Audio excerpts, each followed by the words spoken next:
মই হে পাৰতে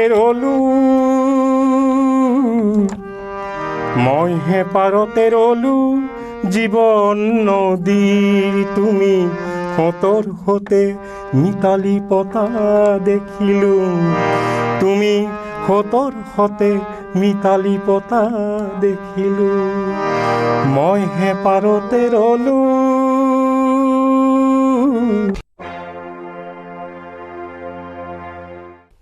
নমস্কাৰ দ্য নিউজিলেণ্ডছৰ ষ্টুডিঅ'ত মই আল্পনাই সমূহ দৰ্শকক স্বাগতম জনাই আৰম্ভ কৰিবলৈ লৈছোঁ আমাৰ বিশেষ অনুষ্ঠান বাৰ্তা শিল্প। আজি আমি আমন্ত্ৰণ জনাই আনিছোঁ ভ্ৰাম্যমান আৰু যাত্ৰা জগতৰ বিশিষ্ট অভিনেতা সংগীত পৰিচালক আৰু গায়ক অমল কলিতা দেৱক। আহক তেখেতৰ সৈতে চিনাকি। অমল দা নমস্কাৰ। নমস্কাৰ। আপোনাক স্বাগতম জনাইছোঁ আমাৰ অনুষ্ঠানলৈ। আপুনি প্ৰথমতে আপোনাৰ পৰিচয়টো আমাক জনালে ভাল পাম। মোৰ পৰিচয়, মোৰ নাম শ্ৰী অমল কলিতা, মিৰ্জানীবাসী, জ্যোতিনগৰত মোৰ ঘৰ। এইখিনি মোৰ পৰিচয়। হয়, আপোনাৰ শৈশৱৰ বিষয়ে কিছু জনাব নেকি আমাক? শৈশৱত মানে মই এইবিলাক লৈ পেলাই মানে ব্যস্ত আছিলোঁ, সংগীত নাটক এইবিলাক লৈ ব্যস্ত থাকি শেষত গৈ এই জগতখনত ভৰি দিলোঁ।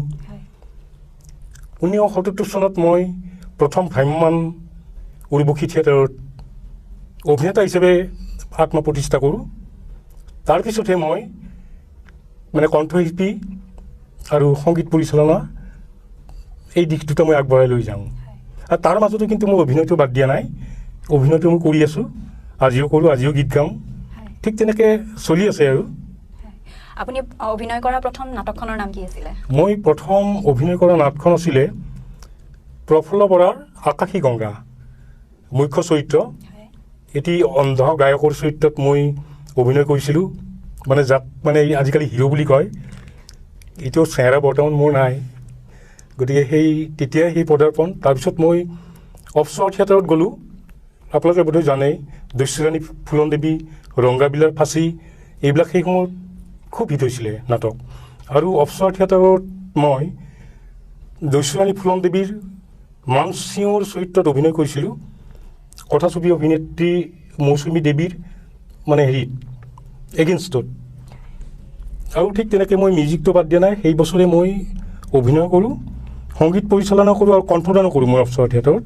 তেনেকৈ মোৰ ভ্ৰাম্যমান লাইফটো মানে চলি আছে। আপুনি অভিনয় কৰা প্ৰথম নাটকখনৰ এটা সংলাপ শুনিব বিচাৰিম। আকাশী গংগা প্ৰফুল্ল বৰাৰ এই নাটখনত এজন অন্ধ গায়ক, তাৰ এটি মোৰ চৰিত্ৰ আপুনি কোৱাৰ কাৰণে মই গাই শুনাইছোঁ। তোমালোকে মোক এটা নতুন চোলা পিন্ধাইছিলা আকাশী তৰা, কিন্তু তলৰ লেতেৰা গাঞ্জাটো তলতেই থাকি গ'ল। হয়, ভাল লাগিলে। আপুনি যাত্ৰাটো আপুনি অভিনয় কৰিছিলে? নহয়, যাত্ৰাত মই আচলতে অভিনয় কৰা নাই, মই মিউজিক ডাইৰেকশ্যন কৰিছিলোঁ। প্লাছ অৰ্থৰ অভাৱত 2-3 বছৰমান আছিলোঁ। মোৰ যাত্ৰা জগত বহুত কেইখনেই আছে, নাম কৈ মানে শেষ কৰিব নোৱাৰি। তথাপি কৈছোঁ, বুঢ়াগোহাঁই নাট্য পৰিষদ, যুগশ্ৰী নাট্য পৰিষদ, শ্ৰী মাধৱ নাট্য পৰিষদ, ৰূপালীম নাট্য পৰিষদ, স্বৰ্ণজ্যোতি নাট্য পৰিষদ, এনেকৈ বহুত নাটকত মই অৰ্থৰ অভাৱত তাৰমানে মই গানো গাইছিলোঁ, মিউজিক ডাইৰেকশ্যনো কৰিছিলোঁ। হয়, আপুনি এতিয়া যাত্ৰা জগতৰ পৰা আঁতৰি আহিলে নেকি? আঁতৰি ঠিক অহা নাই, মানুহে এতিয়াও বিচাৰে মই এতিয়া মানে তেনেকৈ নাথাকোঁ। কেতিয়াবা সহায় কৰিব লাগিলে অলপ চলপ মিউজিকৰ সহায় কৰি দিম। তাৰপিছত আৰু এতিয়া মানে এটা দুখ লগা ঘটনা, মই সিদিনালৈকে মই ভ্ৰাম্যমানতে জড়িত আছিলোঁ।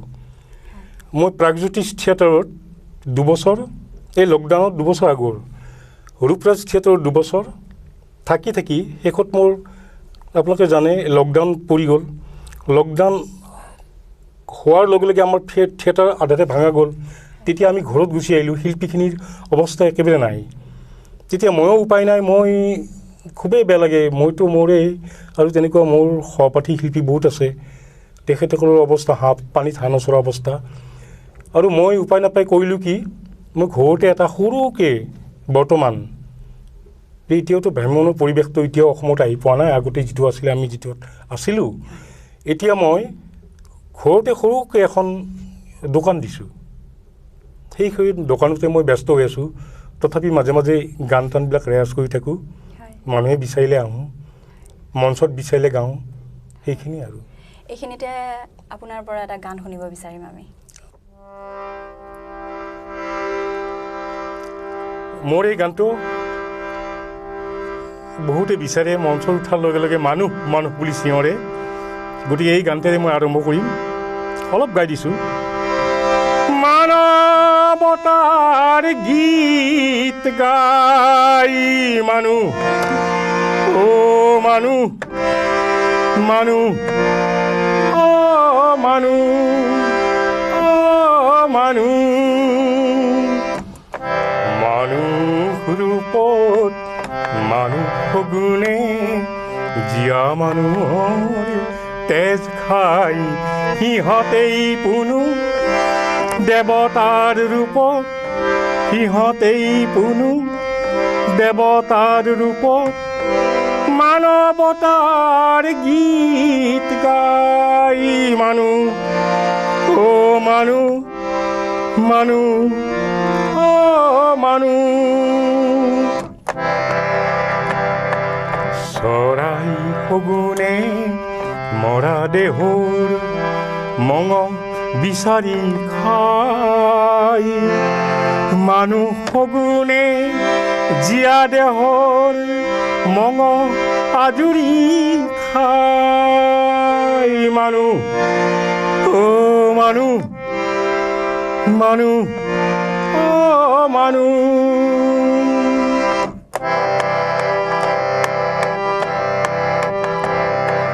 মানুহেই আজি মানৱতাৰ ভুল অন্তৰাই দলিত মানুহৰ অশ্ৰু নদীয়ে পৃথিৱী উটুৱাই মানুহ মানুহ মানুহ মানুহ মানুহ খুব সুন্দৰ অমল দা নমস্কাৰ ধন্যবাদ ভাল লাগিলে গানটো আপুনি অসমীয়া ধাৰাবাহিকতো গান গাইছিলে সেই বিষয়ে অলপ জনাওক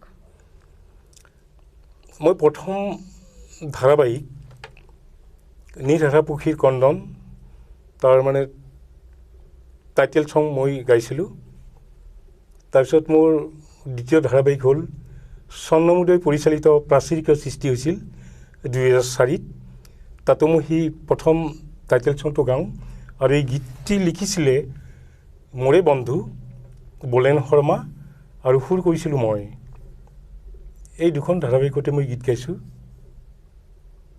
হয় আপুনি পৰিচালক হিচাপেও খ্যাত আপুনি এতিয়া পৰিচালনা কৰা গানৰ বিষয়ে আপুনি ক'ব নেকি কি কি গানত আপুনি পৰিচালনা কৰিলে এতিয়ালে মই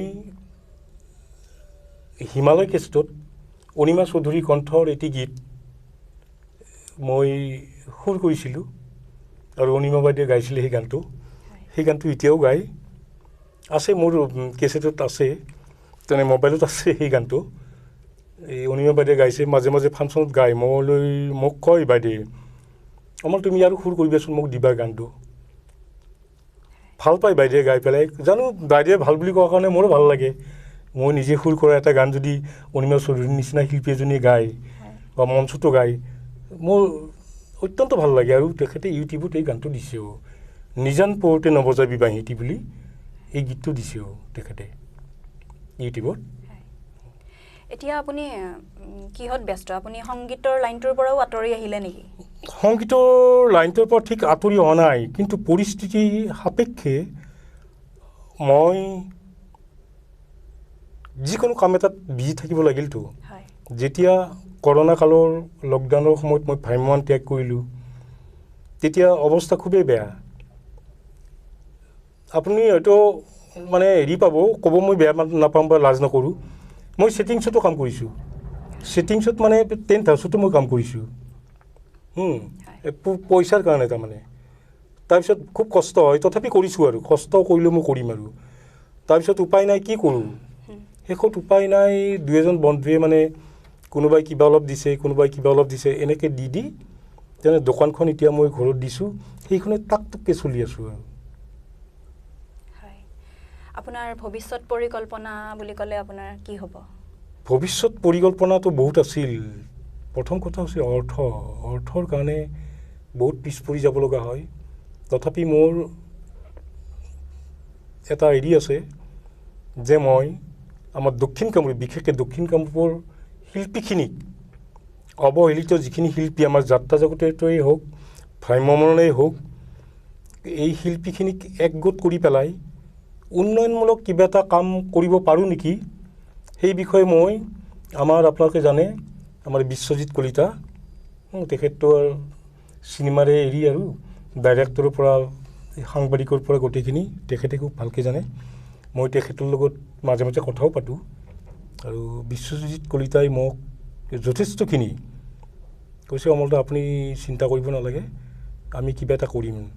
এই অৱহেলিত শিল্পীখিনিক কিবা এটা দিয়াৰ কাৰণে আমি কিবা এটা সংগঠন কৰিম আৰু সেইটো এটা ভাৱধাৰা আছিল। তাৰপিছত মোৰ গীতৰ এই সংগীতৰ মানে ধাৰাটো মই আগুৱাই লৈ যাম, নমৰালৈকে আগুৱাই লৈ যাম। কিন্তু দেই, এইটো ধ্ৰুৱসত্য কথা। মই যেতিয়ালৈকে মই পাৰোঁ তেতিয়ালৈকে, যদিও মই দোকানখন দি আছোঁ, তাতে মোৰ মন বহা নাই। মোৰ মন এই সংস্কৃতি জগতখনতে আছে আৰু তেনেকৈ মই চলি আছোঁ। অমলদা, শিল্পীয়ে সদায় সৃষ্টিশীল কামত ব্যস্ত থাকি ভাল পায় বা থাকে। আমিও নিউজিলেণ্ডছৰ তৰফৰ পৰা আপোনাৰ উত্তৰণ কামনা কৰিলোঁ।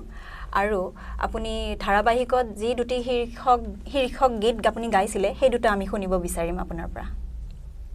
ধন্যবাদ, মই চেষ্টা কৰি চাওঁ। পাল তৰি দিলোঁ মোৰ আহাৰ প্ৰাণ চৈ, যাম বুলি সিপাৰলৈ। এইটো নীৰধাৰাপুখীৰ কন্দনৰ গান। যি পালোঁ সিও হেৰুৱালোঁ, কাল ধুমুহাই নিলে কুৰাই, বান্ধ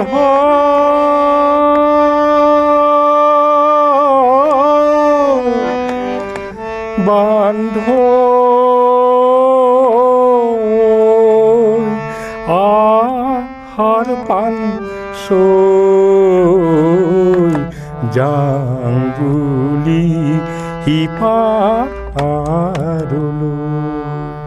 হেয়াৰে হেয়া হেয়া হো, হেয়াৰে হেয়া হেয়া হো, হেয়াৰে হেয়া হেয়া হো, হেয়াৰে হেয়া হেয়া হো। য'ত মানুহৰ বৈৰী নাছিল, বৈৰী নাছিল, জাতি ধৰ্মৰ ভেদা ভেদ নাছিল, সোণজুৰি নৈ য'ত নিতে বৈছিল, তাত প্ৰাচীৰ কিয় সৃষ্টি হৈছিল, প্ৰাচীৰ কিয় সৃষ্টি হৈছিল।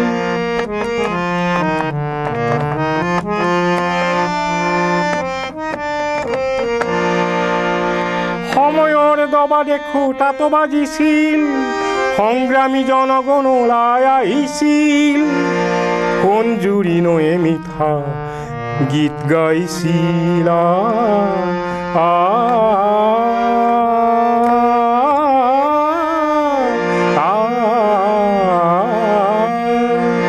সোণজুৰি নৈয়ে মিঠা গীত গাইছিল, তাত প্ৰাচীৰ কিয় সৃষ্টি হৈছিল, প্ৰাচীৰ কিয় সৃষ্টি হৈছিল।